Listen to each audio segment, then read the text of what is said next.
এজন উদ্যমী যুৱকৰ সফল কাহিনী মাত্ৰ দুটা মোবিল পেকেটেৰে আৰম্ভ কৰিছিল এখন মটৰ গেৰেজ। আৰম্ভণি কৰাত মানে কিবা কৰি আৰু এটা দুটা মোবিল লৈ মই দোকানটো ওপেনিং কৰিলো। এতিয়া দুখন ডাঙৰ গেৰেজৰ মালিক যুৱকজন। মূলধনৰ অভাৱৰ বাবে সংস্থাপনৰ ক্ষেত্ৰত পিছুৱাই থকা দৰিদ্ৰ নিবনুৱা যুৱক যুৱতীৰ সন্মুখত আশাৰ ৰেঙনি হৈ থিয় দিছে দেশৰ অগ্ৰণী বিত্তীয় প্ৰতিষ্ঠান বন্ধন বেংক। অতি সহজ পদ্ধতিৰে ঋণ প্ৰদান কৰি নিবনুৱা যুৱক যুৱতীসকলক স্বাৱলম্বিতাৰ বাট দেখুৱাইছে বন্ধন বেংকে, যাৰ জৰিয়তে উপকৃত হৈছে দেশৰ লাখ লাখ দৰিদ্ৰ নিবনুৱা যুৱক যুৱতী। তেনে এক উদাহৰণ হৈছে বৰপেটা জিলাৰ চেঙা বান্দালিৰ বাবুলুদ্দিন আৰু চেঙা মুছলিমপাৰাৰ চাও বেগম। অতি দৰিদ্ৰ পৰিয়ালৰ ল'ৰা বাবুলুদ্দিন এতিয়া প্ৰতিষ্ঠিত ব্যৱসায়ী। বাবুলুদ্দিনে প্ৰথমতেই চেঙা শাখাৰ বন্ধন বেংকৰ পৰা 1 লাখ টকা ঋণ লৈ বৰপেটাৰ চেঙাত সৰুকৈ এখন মটৰ চাইকেল গেৰেজ আৰম্ভ কৰিছিল। তাৰ পিছত যেতিয়া উপাৰ্জন দিনক দিনে ভাল হ'বলৈ ধৰিলে, তাৰ পিছত আৰু কোনোদিন পিছলৈ ঘূৰি চাব লগা নহ'ল বাবুল উদ্দিনে। পিছত পুনৰ 2,50,000 টকা বন্ধন বেংকৰ পৰা লোন লৈ বাবুল উদ্দিনে আন এখন মটৰ চাইকেল গেৰেজ চেঙাৰ বেচিক চকত আৰম্ভ কৰে, যাৰ জৰিয়তে এতিয়া চেঙা বান্দালিৰ বাবুল উদ্দিনে নিজৰ 6জনীয়া পৰিয়ালটোক পোহপাল দিয়াৰ লগতে আন 5জন যুৱকক দুয়োখন ব্যৱসায়িক প্ৰতিষ্ঠানত সংস্থাপন দি নিজেও স্বাৱলম্বী হৈছে আৰু আনকো স্বাৱলম্বিতাৰ পথ দেখুৱাইছে।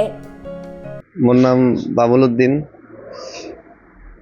জিলা বৰপেটা, গাঁও বান্দালি। ফাৰ্ষ্টত মোৰ বাইকৰ গেৰেজ অপেনিঙৰ পৰা আৰম্ভ কৰিলোঁ।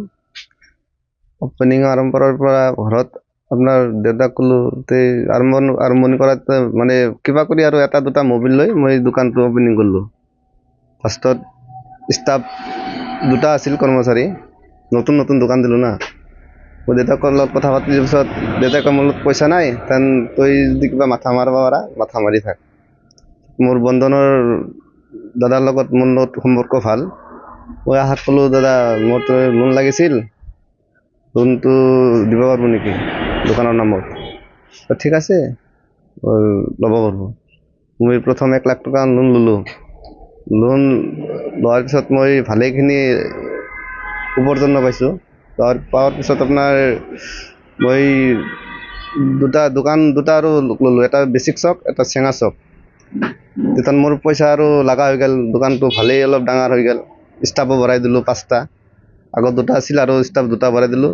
ফুল মেকাৰ 2টা আৰু হাফ মেকাৰ 2টা আৰু এটা নতুন কৰ্মচাৰী, আৰু লগত প্লাছ মই নিজৰ দোকান নিজেই কাম কৰোঁ, নিজেই মেকাৰ হওঁ।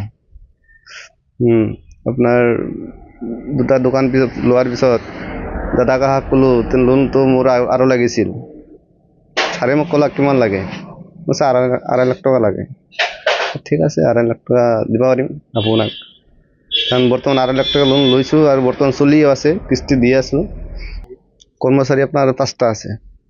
কৰ্মচাৰীকেইটা ধুনীয়া চলি আছে। আপোনাৰ আশাক দৰমহা দি ৰাখি দিছোঁ মই। যেনেকৈ মই বিজনেছটো আগবাঢ়ি গৈছে মোৰ, ঠিক সেনেকৈ যিবিলাক মানুহ আপোনাৰ পইচাৰ অভাৱত কিবা যদি কৰিব পৰা নাই, মোৰ দৰে এনেকৈ ল'ব পাৰে। ইয়াৰ লগতে আনৰ ঘৰত হাজিৰা কৰা চেঙাৰ মুছলিমপাৰা স্বামীহাৰা চাও বেগমে চেঙা শাখাৰ বন্ধন বেংকৰ পৰা 2020 চনত প্ৰথম অৱস্থাত 10,000 টকা লোন লৈ এখন সৰুকৈ চাহৰ দোকান আৰম্ভ কৰিছিল।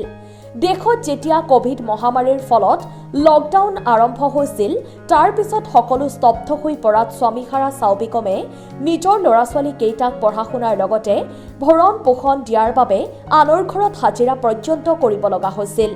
পিছত যেতিয়া দেশৰ অৱস্থা স্বাভাৱিক হ'বলৈ ধৰাত পুনৰ বন্ধন বেংকৰ লগত যোগাযোগ কৰি বন্ধন বেংকৰ পৰা 90,000 টকা লোন লৈ এখন ডাঙৰকৈ চেঙাৰ পেট্ৰল পাম্পৰ ওচৰত চাহৰ হোটেল আৰম্ভ কৰে। এতিয়া এই হোটেলখনৰ উপাৰ্জনেৰে নিজৰ পৰিয়াল পোহপাল দিয়া, ল'ৰা ছোৱালীৰ শিক্ষা গ্ৰহণৰ লগতে আন 2জন কৰ্মচাৰীক সংস্থাপন দিবলৈ সক্ষম হৈছে। মোৰ চেঙা আমপাৰা মুছলমান গাঁও। মই আগতে প্ৰথম 10,000 টকাৰ বন্ধন লৈছিলোঁ। তাৰে পিছত বন্ধন লোৱাৰ পিছত মোৰ স্বামী ঢুকাল। ভোগাৰ পিছত বহুত কষ্টত আৰু মই মানুহৰ ঘৰত হাজিৰা কৰি কিবা কৰি কিনে মই ল'ৰা ছোৱালীকেইটাক পোহপাল দিব নোৱাৰা অৱস্থা হৈ গ'ল। কেনেকৈ কৰোঁ, কি কৰোঁ, উপায় নোহোৱা হৈ গ'ল। হঠাতে একদিন বন্ধন ছাৰৰ মেনেজাৰ ছাৰৰ লগত লগ পালোঁ, ৰাস্তাত লগ পাই কিনে ছাৰৰ লগত কথা পাতি কিনে ছাৰে ক'লাক যে তুমি ইমান কষ্ট কৰি কিনে চলিব নালাগে, আমাৰ বন্ধন বেংকত যাই কিনে আলোচনা কৰক ছাৰহঁতৰ লগত।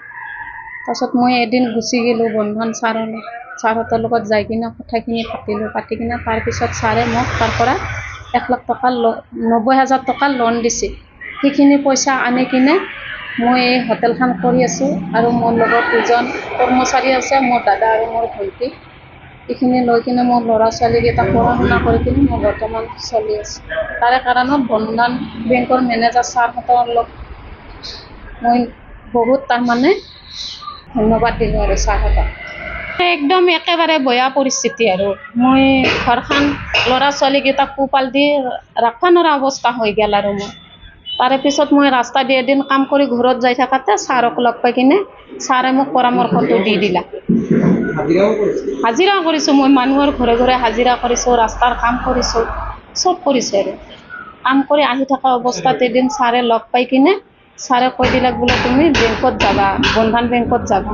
তাৰে যাৰ পিছত মই তোমাৰ লোনৰ বিষয়ে লৈ কিনে আলোচনা কৰি কিনে কিবা ব্যৱস্থা এটা কৰি দিম। তাৰপিছত ছাৰে মোক 90,000 টকা তাৰ পৰা লোন দিছে। 90,000 টকাটো লোন আনি কিনে মই এই হোটেলখন চলাৰ কাৰণে আৰু পুনৰ আৰম্ভ কৰিলোঁ।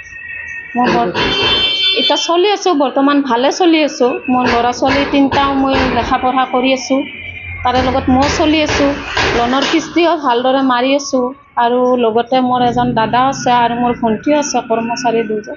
বন্ধন বেংকক মই এতিয়া বহুত শুক্ৰিয়া আৰু মই বহুত ধন্যবাদ ছাৰহঁতক। নিজৰ সন্মানৰ কাৰণে মোৰো সন্মান ৰক্ষা হ'ল, ছাৰহঁতৰো বহুত সেই হ'ল, তাৰে কাৰণে ছাৰহঁতক বহুত ধন্যবাদ। News desk report, Assam time.